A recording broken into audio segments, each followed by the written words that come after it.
We have a slamming cast, seriously, a slamming cast.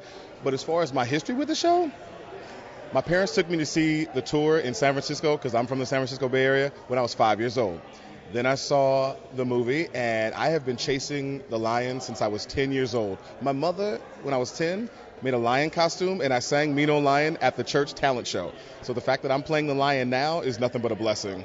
Well, Ada Pearl is that favorite auntie that everybody has who gets you to do things that probably your mom and dad have been trying to get you to do, but she just makes everything fun. She's wacky, she's fun, she's the Auntie Mame kind of person, and she just makes a frightened child feel more comfortable and enabled to go out and do what she knows she has to do. It's been an amazing ride so far. Like, I just look all the time to my left, to my right, and I'm like, I can't believe I'm in the room with all these people. And then I take a second, like, I can't believe I'm playing this role. Like, it's a role. Actually, when I was little, I wanted to be the lion because I thought he had a better song. So clearly I grew into the Scarecrow, but it's been amazing so far. The music is so amazing. The actors are so amazing. The dancers are out of this world. And we all come together. There's just so much magic there. So I'm learning so much from all these veterans and dancers. It's going to be an amazing journey and a lot of growth for all of us. And we can't wait to share it with everybody. It's going to be out of this world.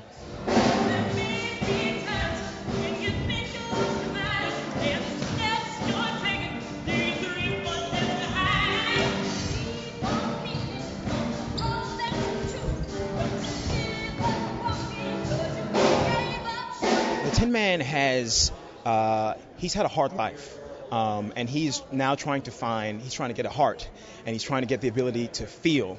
And while I've been blessed with, I'm in touch with my feelings, I know what it's like to have something and for it to go away and to want to long for having that back. So I think that's where I connect with the Tin Man, and what a great journey he goes on.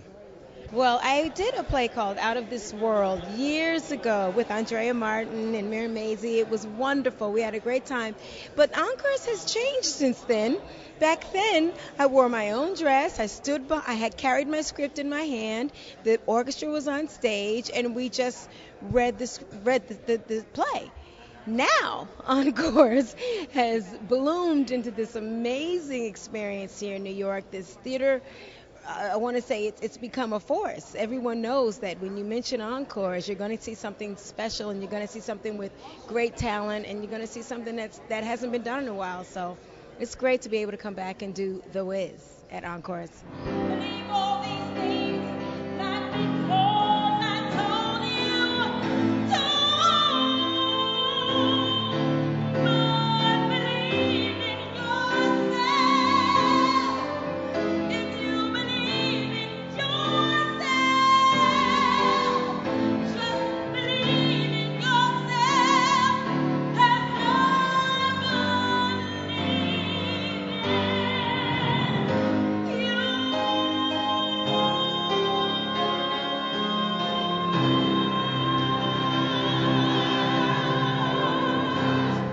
One of everyone's all-time favorite musicals. Every person that, even if I just say the WIZ, they're like, ooh, you get all kinds of reactions from people about doing the WIZ because it is something that everyone has listened to. So many of us that love the theater, we've listened to it, we grew up on these songs, we all know these songs. Stephanie Mills had this amazing career based on her launch from this play, from this musical, so everyone has their own personal story with it. Mine, like so many others, is I just grew up being a musical theater baby, loving the theater. I grew up singing these songs, all of them.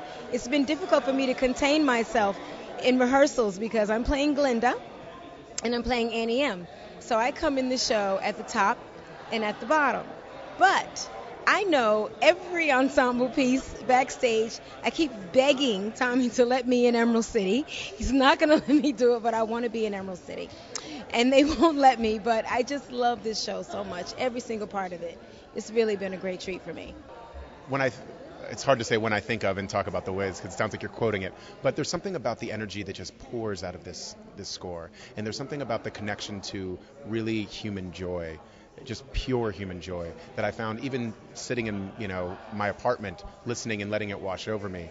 I thought that's what I want to be around. I want to try to help put my foot forward to put this out into the world because it's a show that has brought so many people so much joy, and there's such an affection for it. I thought, well, here's our chance to honor the material. It's all there. We just have to go and make it. But if you get the best people you can, and we've been fortunate to have them all in this company, we just have to kind of go and do the work. So once I started thinking about the work that I wanted to be around, it just, the WIZ all of a sudden kept emerging and popping into my consciousness. So I was thrilled to have the opportunity.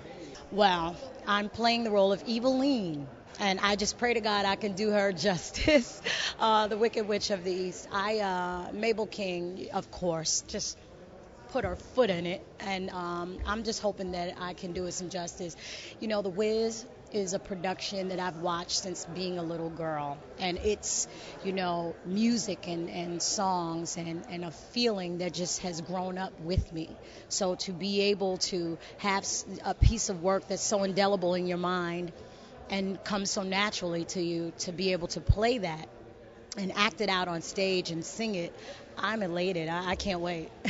You know, I never saw a production of The Wiz before working on the show, but what I've always known is the music. I grew up as a child of the 70s, and so my dance studio had the album, my house had the album, so I knew the music inside and out. And so the music, the score of The Wiz kind of paralleled like my inspiration for dance and my thriving for dance. And that very 70s like hunger that's packed in the music is something that I've always felt about dance. And so the idea of working on a show that's that jam-packed with hunger and thirst and joy is really, really exciting to me. And the score is just so thick and it's so well-rounded that it's, as a choreographer, it's great to know that the material is going to be there for you, and that the blueprint of the material is so exciting that it challenges you in a big way. What was your history of knowing this show?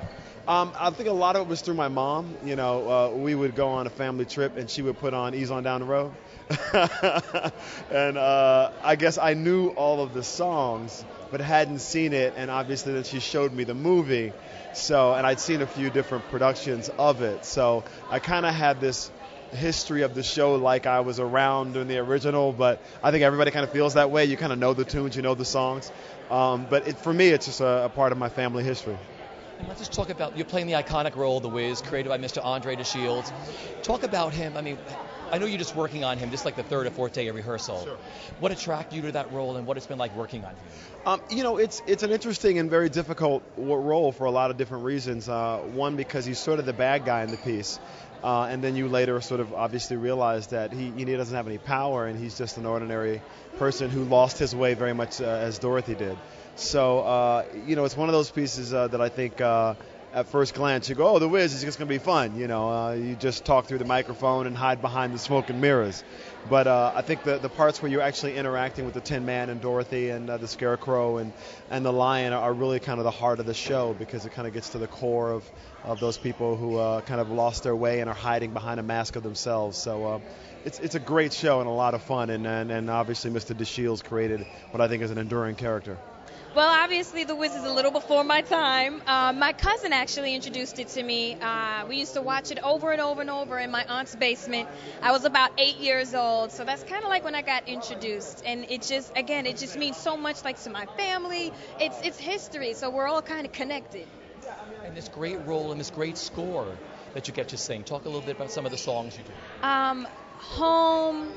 The Lion song is my favorite. I gotta admit, I love that song, and it speaks to so many different people. So many different people can relate to, you know, sometimes you don't have courage, you don't feel so courageous, you need someone to kind of give you a hug and give you that boost. So I love the message. And again, it's so ironic that, what is it, back in 74-ish when it came out, these songs people can relate right here in 2009, you know, so that's definitely a plus. My final question for you is what your Encores experience has been like so far. I mean, you're in really great hands with these people, but, you know, you threw yourself into this thing where you have so little rehearsal. What's it been like so far? It's been very hectic, you know. It's a lot of pressure, but in a good way, you know. And fortunately, I'm blessed because the cast is amazing, very helpful. All the girls are like, down, this is a family, you know, this is teamwork, and everyone wants to do the best that they can, and definitely shows because we're all working as a unit, which is a plus.